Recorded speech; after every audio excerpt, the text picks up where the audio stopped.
Oh, hi, I'm Ian Mean. I'm Director of Business West in Gloucestershire. Today I'm talking to Dr. Rod Hebden. Rod is founder and organiser of the Festival of Tomorrow. Great event in Swindon on 19th and 20th of February. And also Ian Larrard, who's our Business West Director in Swindon and Wiltshire. So Rod, tell us about Festival of Tomorrow. You had a great successful event last year. This year's is very different, isn't it? It is very different.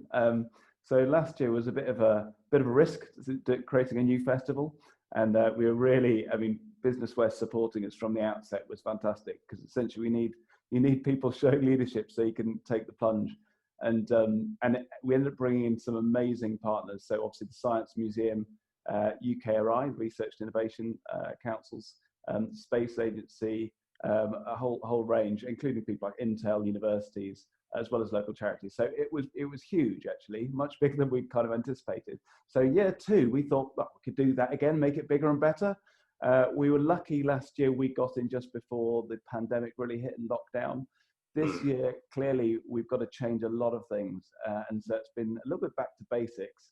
And what I've been really keen to avoid is where I think some other events have had challenges, is when you go online, it's very hard to get people to tune in. They get a bit of Zoom fatigue, and you tend to get the audiences who are already really interested in the same subject. So you kind of get quite a niche audience, even if it's geographically spread. So I've been really keen to kind of make this as wide as an engaging event as we possibly can. Now you've gone that extra mile. I just listened to your science rapper, John Chase. Now he's going to be there. That's brilliant. Yeah, he's fantastic. He is amazing. It's a young guy. He's based in South Wales, actually, but he's done work with the Royal Society. He's got an aeronautical engineering degree, so he knows his stuff. But he's got some brilliant content online doing rapping on all sorts of subjects. So we're going to be launching a challenge for the public aimed at young people. And it will go to Swindon, but actually these things are going to go nationally, internationally, I'm sure. Setting people a challenge to come up with either their own science rap, but they can do a poem, they can speak it, they can sing it, they can just perform something, do a demo. As long as they don't have PowerPoint, I'm kind of happy, really. And so short, snappy, something they're passionate about, and post it online. John's going to be commenting on them all as they come out, and we're going to be performing. He'll be performing live at the festival in February, but we're also going to be showing a couple of the best entries that come in from the public at the festival. So yeah, he's incredible. I guess there's no age range on this, so Ian Larrard might better do one. I'll be looking forward to that one, Ian. Ian, to be fair, he's game for it, isn't he? Last year we had him eating insects. This year, if we get him doing that, I think that'll be a win, won't it? Rod, give us some idea of the programme, because you've got an additional challenge with the students studying. Most of those now studying at home, of course, haven't you? Yeah, so one of the things that I decided foolishly quite early on was if we did a 2-day event like last year aimed at families, that's great, but online it is trickier to reach a wider audience. So I decided early on that I wanted to go to schools this year as well.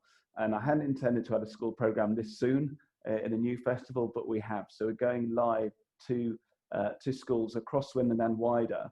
And that's going to be a range of different events. So some of those are going to be workshops. So Intel are doing some brilliant workshops on programming and all sorts of bits and pieces. But also we're going to have some shows, some of which are going to be live with Q&A, but we're also doing some things where we've got two-parters. So there'll be some work they do as a group beforehand, and then it gets fed back to them in the live event. So what I don't want to do is just have a lot of events that are just broadcast to kids who are sat at home. They can watch TV. Teaching is much harder than just watching TV. Whilst that's beneficial, you want to get some more live engagement. So we've got a lot of that happening. And we've also got something called I'm a Scientist, Get Me Out of Here. So this actually matches up real working scientists and engineers. They might be universities, they might be people like Intel, so corporates, and then it puts them actually in touch with kids studying in school. So they'll be able to have live chats to them about, what does it actually mean? What do they do? So it's role modeling, and they get to ask whatever questions they like. We're also doing virtual planetarium shows that is going to schools. So we're going to have 10 days worth of planetarium shows that are happening. So it's pretty wild and pretty wide what we're putting out, and that goes right from primary school, but also we're doing some work, hoping to do some work with Aardman Animation, who are putting together something which is called What's Up With Everyone, which is using digital animation as a way of tackling mental health. So that'll be for older age range, so it's more 16 to 24-year-olds. So now, there's a fairly serious focus here, isn't there, underlying the fact that, you know, Swindon perhaps hides its light under a bushel in terms of its expertise in engineering and innovation. Yeah, I think that's true.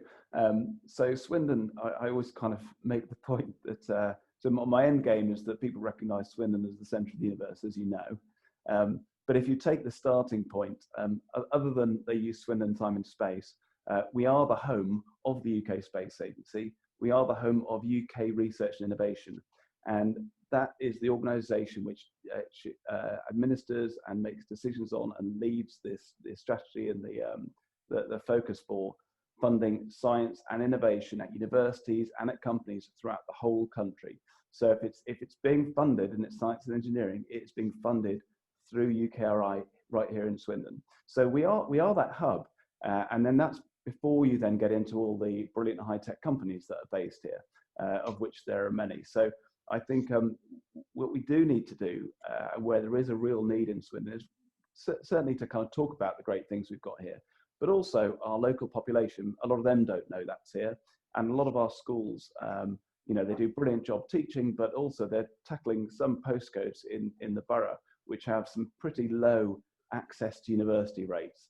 And so if we can lead teaching to teachers, but what we can do through events like this is show kids what's possible so that we can inspire them.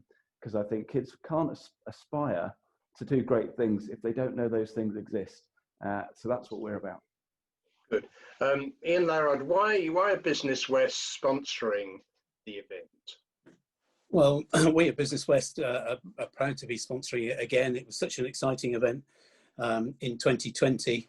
And as you can hear, the enthusiasm from Rod is there in his voice. As we've just been saying, Swindon employers are at the forefront of tackling some of the greatest challenges, but opportunities as well, from climate change to technology, vehicle, and medicines of the future. So inspiring those young people into STEM subjects is the future prosperity of Swindon, really, which is the reason why we're very happy to be sponsoring again for a second year. And from what you've just heard, it's shaping up to be a fantastic celebration of the innovation brought to Swindon from all parts of the globe, certainly all parts of the nation. Yeah, we look forward to your wrap. Well, as I ate bugs last year, I'll see. Yeah, we're going to hold that. I'll hold you both to that one, actually. Rod, can you, apart from Business West, can you just name check your other main sponsors for us? Yeah, so I mean, right from the beginning last year, we had support from Brave Dog. So Brave Dog Studios, they're Swindon based. They created all our branding, all that. So it made us look like something more professional than I am, I think. Intel, again, is supporting us again. UKRI got involved last year, and this time they've really got behind it. I think that's UK Research and Innovation. It is, and yeah. So they're in Swindon. They've been here for a long time, but they rebranded a couple of years ago, and I think they've got a real passion to not just talk about the fact they're here, but engage with the population and actually let the population have a say in what science and engineering is for, and help people to shape the future that they want to see. So I'm really pleased that they're involved. We've got people like Wasdell Group have also got involved this year, and obviously my own company, New Element, supporting it. So we've got quite a range, but if people want to see the full range, go to scienceswindon.com. There's more being added as we speak. Institute of Physics have just come on board to support the science rapper John Chase as well. So a big right. That's good. Sort of a last message, the key things you want people to take away. It starts February So 19th. it does. So for the general public, they'll start seeing, the first thing they'll see will be John Chase, the rapper. Will have some digital futures work going on in the lead up as well. But by the end of this month, you'll see the website is live. People will be able to register. So at the end of January, you can go and register from scienceswindon.com so that you can see the full agenda, what's going on, and make sure you get involved. Good. Rod, good luck. Thanks, Ian. Thank you. Thank you.